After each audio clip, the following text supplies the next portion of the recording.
Hey friends, it's me, Shaliza.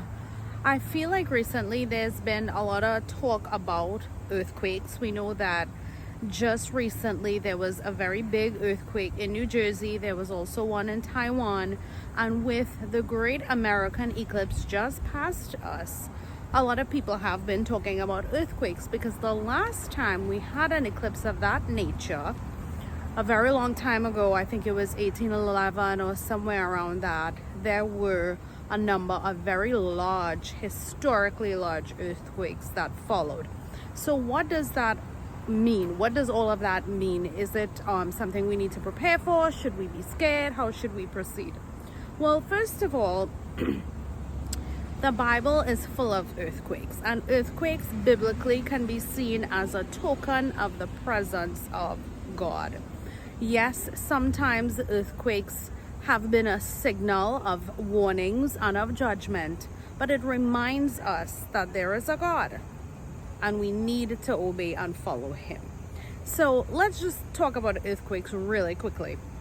There's a lot of times we've seen earthquakes in the Bible. In fact, some Bible scholars believe during the time of Noah's flood, when the Bible says that God opened the fountains of the deep and all of that, an earthquake happened. Is that true? God alone knows.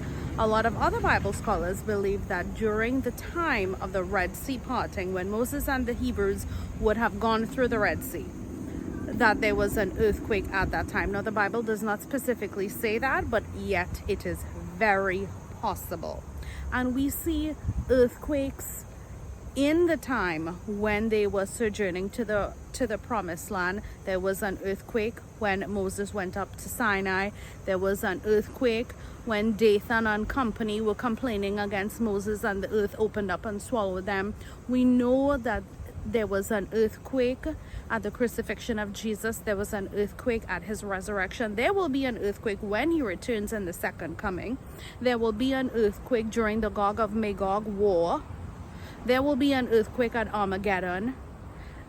Earthquakes will reign throughout the tribulation, and we know that even in the birth pain times, one of the signs of the coming of Jesus is earthquakes in diverse places. So why are we talking about this?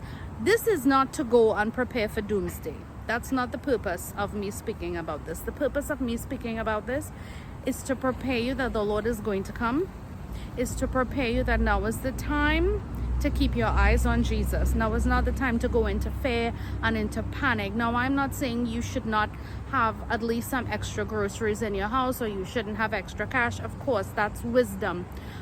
But it's not a time to be scared. It's a time to realize that Bible prophecy is coming to pass. It's a time to be excited for the return of the Lord, and it's a time to pray for the lost and keep your eyes on Jesus, because he is coming soon.